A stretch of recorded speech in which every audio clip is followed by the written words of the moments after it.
Hey friends, Dubmaster Kahn here. Thanks for coming back to the channel. If this is your first time, please like and subscribe, or if you haven't done it already, please do that. So this tutorial is going to be on dub. Many of you know, if you follow me on Facebook or Instagram, that I've been learning the drums for the past year, and I'm finally at that point where I feel like I'm good enough to do a whole song. So for my birthday and the celebration of 1 year, I put this rhythm together. It's all live instruments, one take, drums, bass, keys, guitars, percussions, and I kind of made the rhythm just myself, but I thought it would be really cool if there was like a lead guitar. So I reached out to my friend Jack Carver, and he did the lead on this track. So I'm going to introduce to you Jack Carver. Hi, I'm Jack. I'm a guitarist, producer and mix engineer from England in the UK. I've been playing guitar for about 15 years and producing for the last 5 of those. And you can check out my work on YouTube at Jack Carver Music, where I post reggae and dub mixes. The M-Con's taught me a lot, so it does feel good to give back a little bit by playing some guitar in this tune for him. So I hope you enjoy it and take it easy. Thank you, Jack, for being a part of this rhythm. Before we get into the tutorial, I want to tell you about the stems. So these stems for this track you can buy on the BeatStars website. I'll put the link in the description. It's my first Volume 1 DM-Con dub stems. This is the Dubwise Rhythm. It comes with all of the separate tracks, and it comes, you know, kick, snare, all the drums, bass, pluck guitar, scratch guitar, chop guitar, pluck guitar, bubble organ, lead organ, piano. You're going to hear it in a minute. But the really cool thing about this is that I provided raw versions and cooked versions. Cooked versions obviously are going to sound great. You just throw them right in and do a dub along with me. But the raw versions is, I think, going to be a lot of value for people that have never received well-tracked drums. You know what I mean? They're real drums, but they're not all processed. So because they're raw, you can practice your mixing skills. So grab these stems, whether you're doing it for a dub or you're trying to get better at mixing, and yeah, you can dub along with us. So without further ado, let's take a listen and a watch at this rhythm.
All right, so let's dive in. So when you grab the stems, you're going to see here cooked stems, raw stems. So what I've done is I've taken these cooked stems and I've dropped them into Logic, and I've just kind of grouped them. So the red tracks on the top here are all of your drums, and then you got your tambourine, bass, the guitars, organs, and keys. So I want to first talk about routing and grouping. Back in the day, they were limited to the number of tracks that they had available on their tape machines. So a lot of Lee Perry's dubs were done on 4 tracks. So basically what I want to do here is, and what I've prepared is grouping everything into 4 tracks. And if you're like watching this video and you've done a ton of dubbing in your career, I want to challenge you to do a 4-track dub of this rhythm or of a rhythm that you have. But what you can see here is I've basically put all the drums routed to 17 and 18. So if you see right here on the screen, it says output 17 and 18. And then I've done the lead guitar, sorry, the bass is next. I've done the bass to 19 and 20. That's this fader right here. I've got basically just the lead guitar to 21, 22. These are just stereo faders, right? And then I have everything else, the pluck guitar, percussive organ, chop guitar, piano, bubble organ, all going to this fader, 23, 24. And for those of you that don't understand this routing, basically this console here has FireWire in and out. So in Logic here, like I said, I've output everything to channel 23, 24, right? And that loads into this here by pressing this FireWire input, this little green button right here. That basically takes the tracks out of the DAW and routes them via FireWire to this track. So I hope that makes sense. And if you don't have a board like this and you want to do a hybrid setup, like you want to use an actual console, what you're going to need is an interface. So what an interface is basically via USB, it's typically, or Thunderbolt, or this is an old FireWire one that I have, like Thunderbolt 1 to Thunderbolt 2 to FireWire. A lot of adapters just to make it work. But the idea is the same, okay? So you're going to need some kind of input-output. And if you have just like a 8-track mixer, that's fine. Get an 8 in and 8 out, and then you can do, 4 faders like this. You can group everything to 4 faders, and then you can have, maybe 4 return tracks. And we'll talk about return tracks in a bit, but first I want to just talk about routing. So hopefully I've shown that you got to take it from your DAW out to the board via FireWire, okay? So let's just listen to that so far. Okay, so there's no reverb, there's no delay, there's nothing, okay? So I'm just gonna do the drums and the bass here in a minute. Okay, so this is your most commonly done thing in dub music, and basically that's just going from drum and bass to the rhythm section. So I'm gonna mute the drum and bass and bring in the lead guitar and the rhythm section. Here's the rhythm section, right? And here's the lead. And then the bass on its own. And then the drums. So Lee Perry did this all the time. He did this. He went from rhythm section and leads to drum and bass, right? Super simple. And you can see that I'm doing it on the fader, but there's another way to do it. I'm just gonna bring them all in. You can mute them too, like this. So now it's drum and bass, right? And then I can mute the drum and the bass and bring in this here, right? Another, same idea, but it does have a different sound, right? Right? I'm just muting. These two are muted, or I could just do it like this, faders.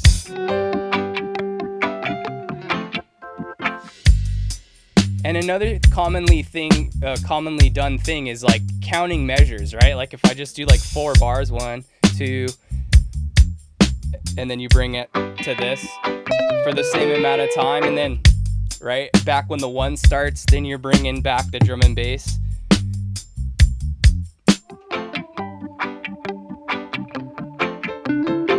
Right, and then here's coming and switch.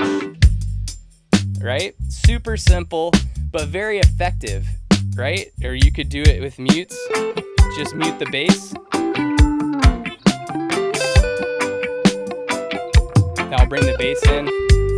And now I've muted the rhythm section, but I got the lead going. So another cool trick is to just mute one element and bring one back in. I'm gonna swap the mutes for the rhythm section. And then unmute it, now everything's playing.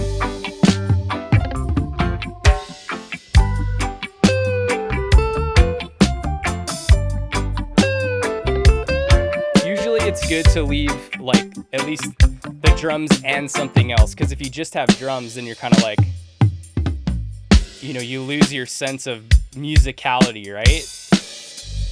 So the drum and the bass is a good thing to do. And then you know, just have fun with it. Have fun with bringing in elements in and out.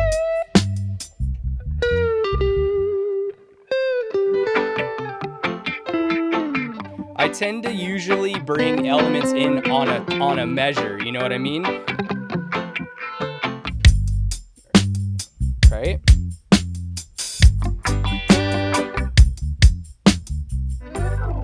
So that's the end of the rhythm on that one. Okay, next we're gonna start talking about effects, which is, you know, the most fun thing, I think. So we're gonna start with reverb, okay? And I'm just gonna keep with this simple 4-track mix because it's kind of fun to just limit yourself to 4 tracks because that's what it was done, how it was done in the day. So now let's talk about sends. So on this particular board, it's a little bit overkill. I have 6 sends and I use all of them. So send 1 is phaser. This one is delay 1, which is the El Capistan. Then I have my real spring reverb, which is a Furman reverb. It's back there because it has problems with RF interference, so I have to keep it away from everything else. Delay 2 is my space echo here, and then I have a in-the-box plate and an in-the-box pitch. But what we're going to start talking about first is spring reverb, because I think if I had to choose only one effect, it would be spring reverb. I mean, the tape delay is like right there next, you know, in line, but for sure it's spring reverb. So let's just play this again. And I'm going to add a little bit of spring reverb on the snare there.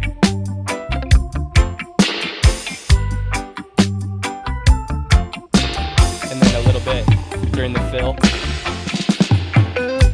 So now drum and bass, right? And then you just add a,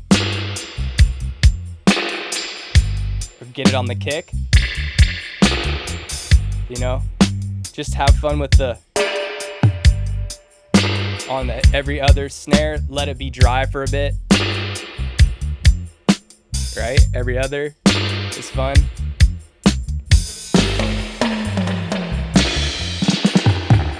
All right, so let's do the rhythm section. You just do those little splashes of reverb.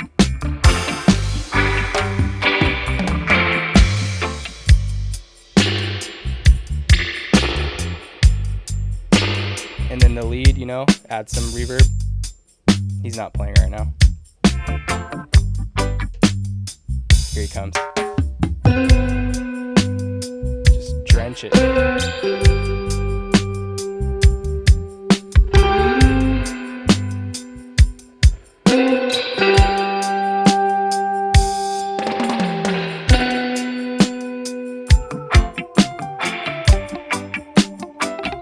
Back in.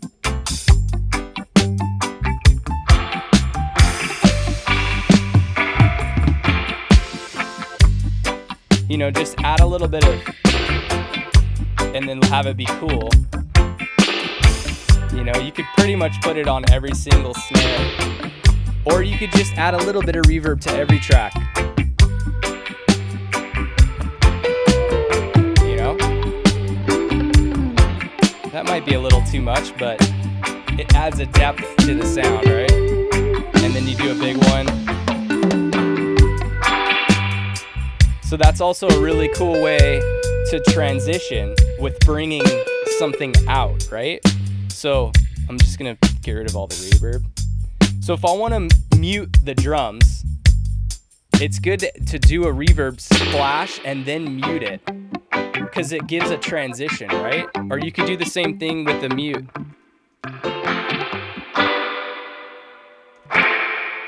Right? It gives a cool sound.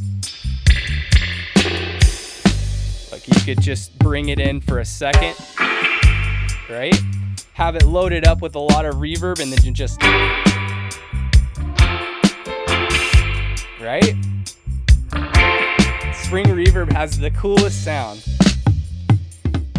Okay, so next is delay, and we have to talk about the feedback loop versus no feedback loop. So I'm gonna start with no feedback loop, and I'm just gonna do it on the rhythm section here. So if you hear, it's just one repeat. Wah, wah. Right? But if I turn up the intensity here, it's going to regenerate if my tape is still under the right tension. It's not really growing. It's all the way up. You know, that's the thing with real tape, right? It's wanting to grow, maybe add a little treble. It's getting there. Anyways, so I'll turn the intensity back off. So that's way one. You could just, set your tape delay on a certain intensity and then just leave it. But the really cool way to do it is to have a feedback loop. So it's just see, jang, jang, right?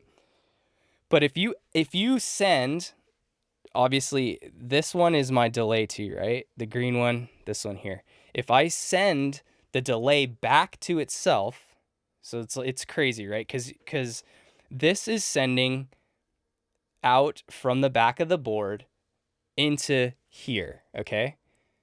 Right? This is the in for the instrument volume. Then it's going back out and it's coming into this return channel right here, this red one. Track 6 says space echo. Now what I'm doing is I'm sending some of that signal back out of the board back in. So it basically is oscillating, and it feeds back on itself, and you can make it grow, which is the most fun about it. So if I turn this up, see how it's growing? Right? And I can turn up the fader here and it grows.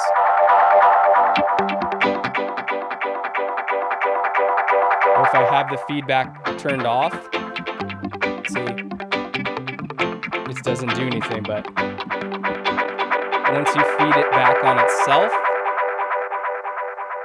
then it really does that cool, it sounds like dub, you know what I mean? Versus if I do this again, well, maybe I didn't hit it hot enough. Let's try this again. See, it doesn't have the same effect. If my space echo, I need a new tape and I need to mess with the tension so that it grows and grows and grows. But you don't need that. Like, you can just feed it back on itself like this, right? And then the key is to gain stage it so that at unity, like at 0 right here,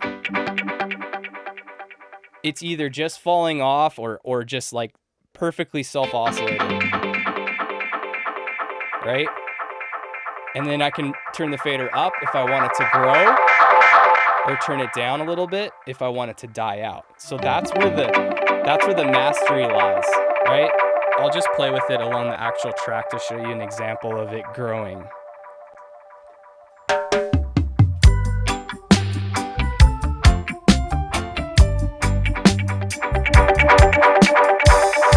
That got a little bit crazy because it's turned up more than I had it before.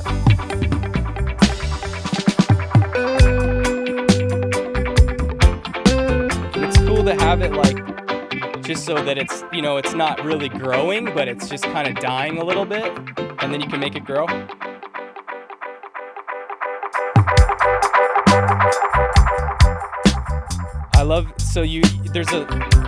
And it has to do with the gain staging. You have to have it like the return, the amount of feedback just right, so that when you're dubbing, you know that it's a little bit dying.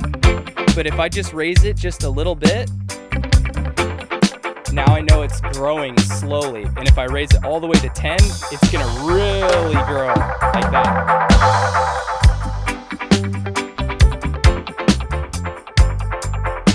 And who doesn't love that sound?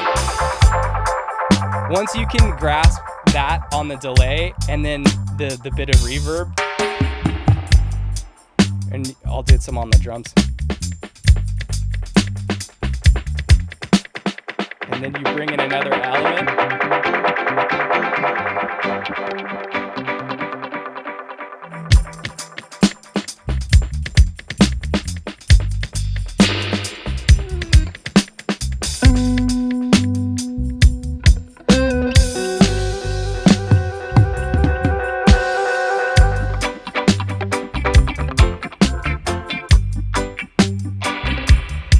So that's, I think we talked enough about reverb and delay and the feedback loop. Next will be phaser.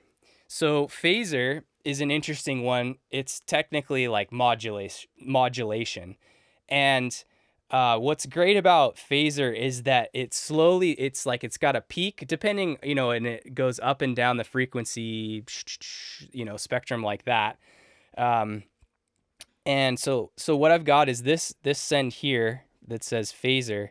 So it's coming out of the board and it's actually going to this tape simulator here to just give it a little bit of grit. You don't need that. And then it goes into this mutant fly phase pedal, which is like a cheap clone of the Mutron, which is like $2,000 or something crazy. Anyways, you'll hear it. So, but what you have to know about phaser is that when you're adding stuff to phaser, it's adding volume, right? Like when you're adding reverb, I have it set so that it's only what you're hearing is only the dry signal. But phaser doesn't work like that. You can't, at least to my knowledge, you can't have a phaser that is wet only. Like it is the dry signal, but it's it's doing this. So you just have to know it's going to get louder, right? So when I send to the phaser bus, call it, I have to maybe turn the fader down a little bit, right? So let's just give a practical example here.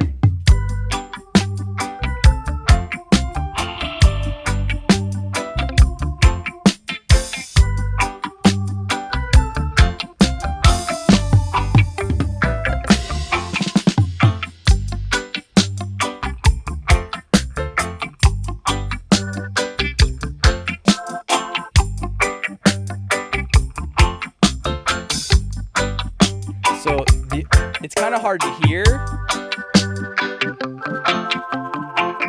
Yeah, see, it's getting real crispy from this thing. If I turn it off, and I'll turn on the tape simulator. The best way to hear phaser is to have reverb on it. So I'm sending the phaser, the return. Now you can really hear it.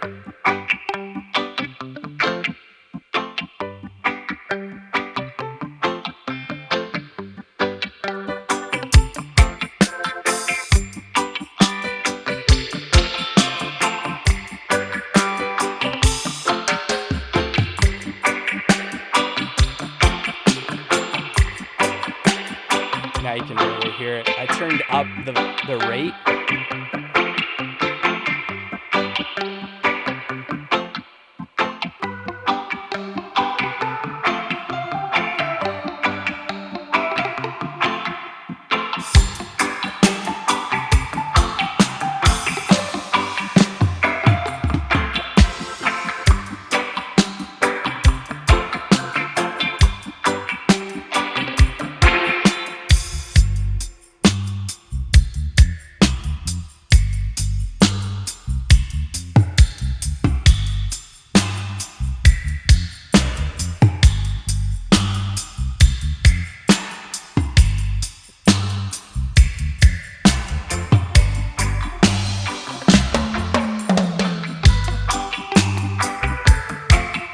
You can really hear that phaser. It's like that chewy kind of, really cool phaser.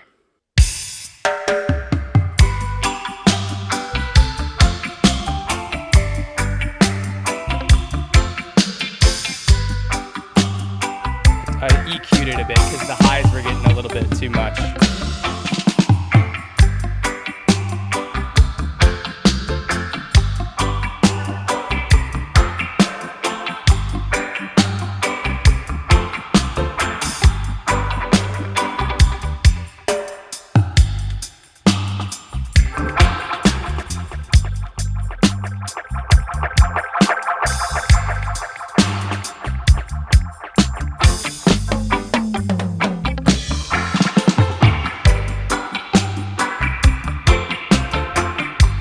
So that's phaser. I don't know what else to say about phaser. It's just a really cool sound. It's a modulation sound, So here's with no phaser.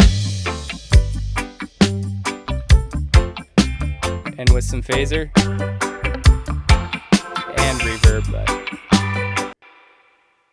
So the next one that we're going to talk about is filtering, and I have the pleasure to have the Westfinger filter here, and how I have it set up is on the reverb. It's my favorite way to use it. There's two ways of using the high pass filter. Why did I say filter? Westfinger filter. Westfinger, whatever. There's two ways of using it. One is on the insert of the reverb, which is my favorite way of doing it and is how I have it set up. The other way is to use it, just send it to a return channel on its own, and then you can send different stuff to it, and then you can add reverb and delay to that.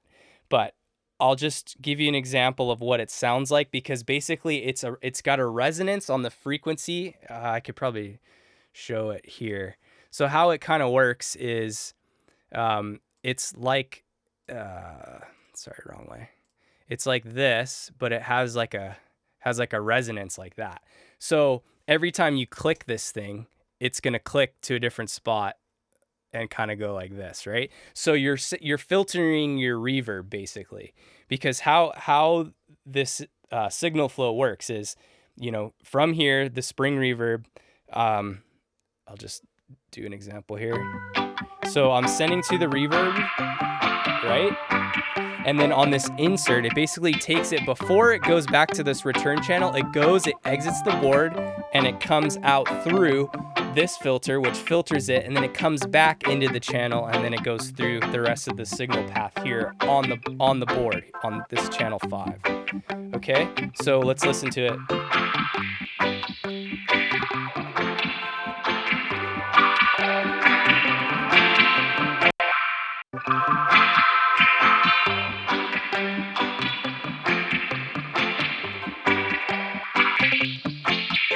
It's cool on drums too.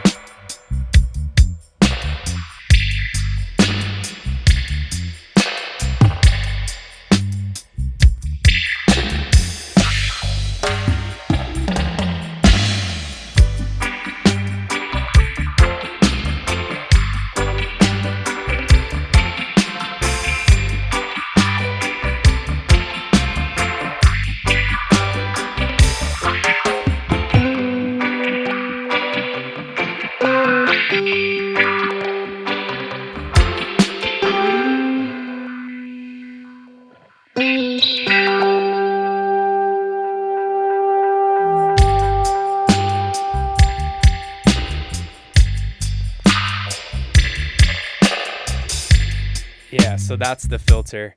So the last thing I want to talk about is dub effects chaining. So that's basically when you send the reverb into the delay, or the delay into the reverb, or the phaser, or the filter, or this or that. That's where you start to get some really, really cool sounds. So let's just do that a little bit. So we're gonna start with the delay, and I'm gonna use the El Capistan.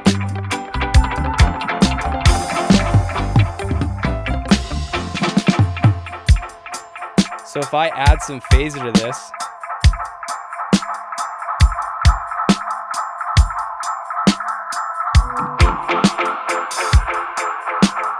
here's without and with.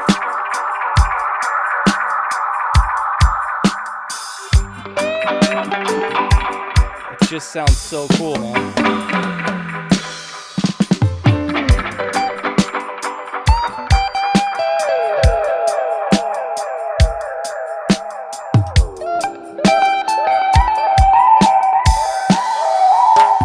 Add some more reverb.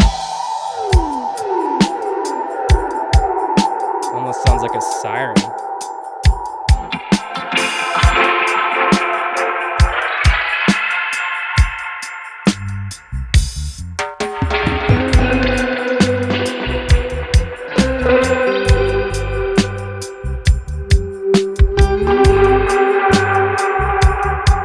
Yeah, I might be going a little crazy, but you can see how cool phaser sounds on top of delay, right? Or phaser on top of spring reverb. Let's do that. Almost fed back the reverb. Yeah, sorry.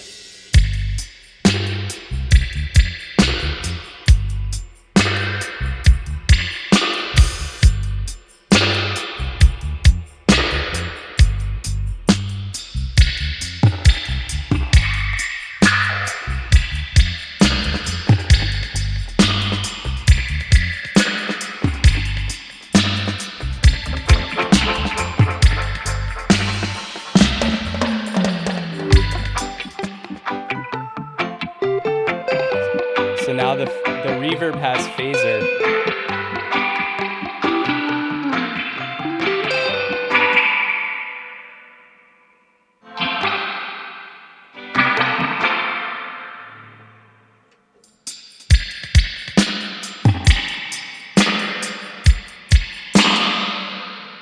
It's insane.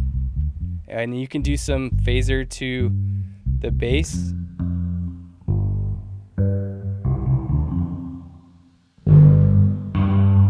And see, I'm using this to like give some distortion.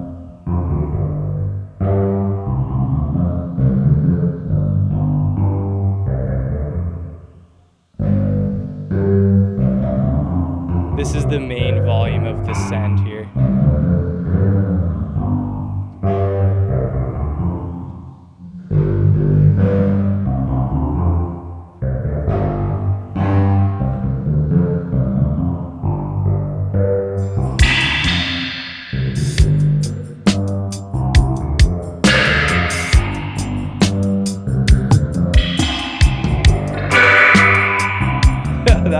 That is insane.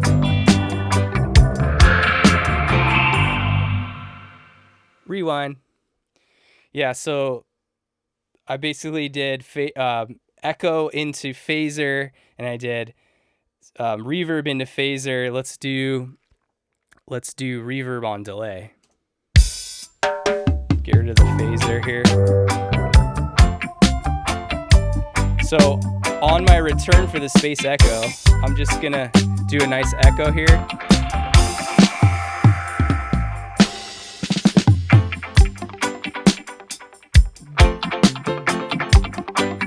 Get the feedback loop up so that it's, you know, feeding back. And then you can add some reverb. Well, the reverb still has phaser on it. So no reverb. And then I'm gonna add it. It's just crazy. You can add phaser on that.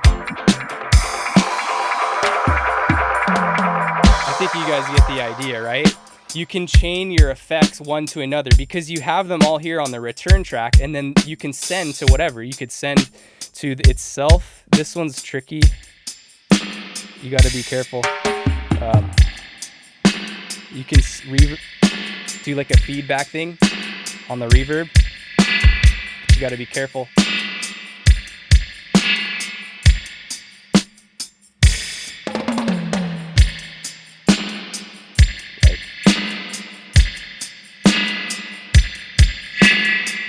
You get the idea. Or put delay on the reverb. That sounds really cool. And then don't forget you can do mutes too, like this. You know? Or sometimes it's better to do mutes, right? It's a different sound. Right? Like this. Versus, see, it's not as instant. That, you know? I honestly don't do it enough, but when I was talking to Jack Carver, he's like, yeah, you got to talk about mutes too, not just faders. I love doing faders because, you know, it's like more musical.